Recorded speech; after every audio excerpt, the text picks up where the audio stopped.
Hello, my friends. It looks like we're live. I'm Bradley J. Welcome to the program. I am going to ask you the question: is there a value to being political, or are you better off keeping your politics to yourself? I'm going to make the case for both sides. Let's go first with the case for being politically vocal. There are certain things in play: influence, identity, hobby, and belonging. Those could be perceived as reasons to be politically vocal. I'll take them one at a time. And did I read this somewhere? No, this is me having thought about it for a long time and putting my thoughts together.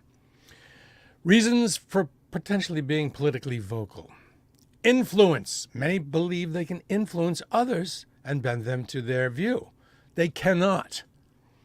When Bob used to plunk a lawn sign down in the grass outside his cape, his house, and then neighbors would drive by and say, "Oh, Bob says vote for XYZ. Good enough for Bob, good enough for me." Those days are gone. Bob is not going to change anyone's mind. The only thing Bob's going to change is how people feel about him. So his lawn sign comes at a cost, regardless of which side he's on. Next, identity. People find identity by being politically vocal. There are, folks who used to, sit around in their underwear all alone and their, pea-stained tighty whities all alone. Now they get to hang around in their pea-stained tighty whities and be a star online by having radical political views on either side. It can create an identity for you. You can be someone. For someone constantly yelling into the social media megaphone, you can get an identity. You can get noticed. You can be somebody. And there's nothing worse in the United States than not being somebody. There's nothing worse in America, in our culture, than being ignored.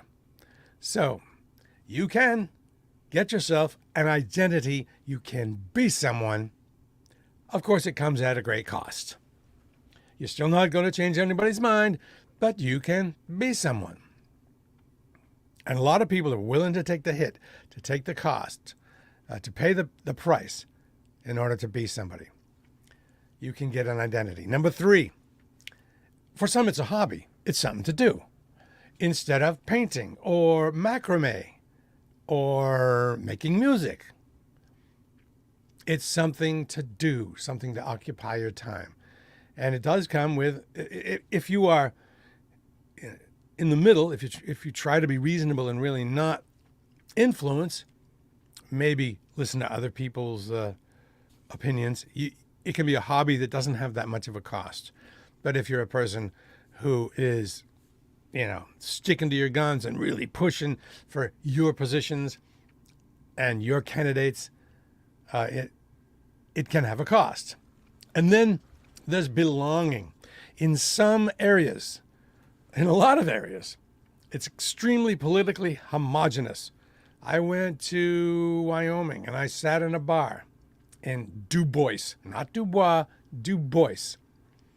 And I knew that I had better shut my mouth and not let them know I'm from Massachusetts, because I might get my car tires shot out during the night.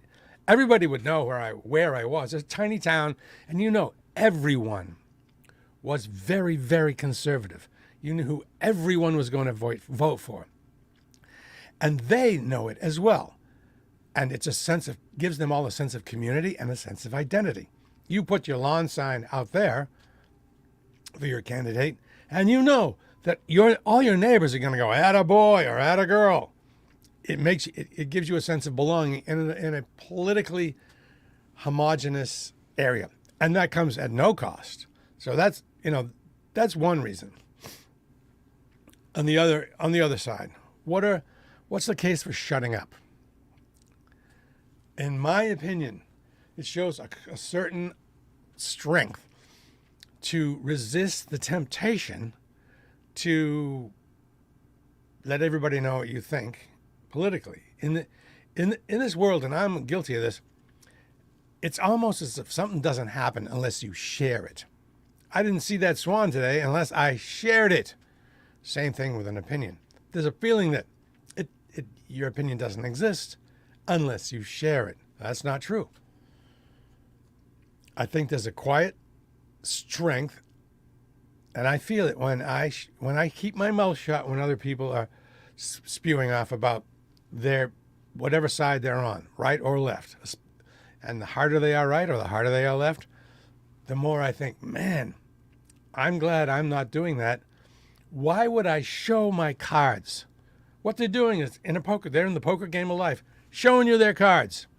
That makes them vulnerable, socially vulnerable, and vulnerable in some other ways. So I think shutting up gives you strength, and spewing weakens you.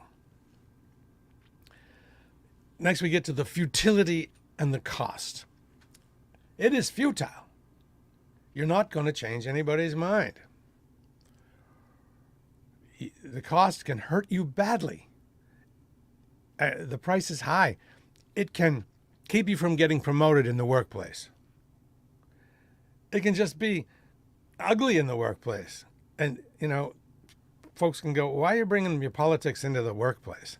Why would you do that? Good God, I hear enough of it on TV. I hear enough of it everywhere else. Here I am working as a barista, whatever. I don't want to hear about your politics. I hear about it enough. Some people do want to hear it, but others are like, oh, God. So just that can hurt you in the workplace, socially in the workplace. But it can keep you from getting a promotion. It can get you fired. It can remove your income. It can remove, it can change, it can harm, it can kill your relationship with your kids, with your parents, with your sisters and brothers and friends. Better to just shut up, especially because you're not going to change anyone's mind. It is all risk and no reward. And there's the opportunity cost. The opportunity cost is an economic thing defined as the cost of alternate opportunities forgone. And I love that phrase, and I'm just so glad I got a chance to say it. I remember liking, believe it or not, economics in college, and that was a phrase that stuck out. The cost of alternate opportunities forgone. And all the time you're spending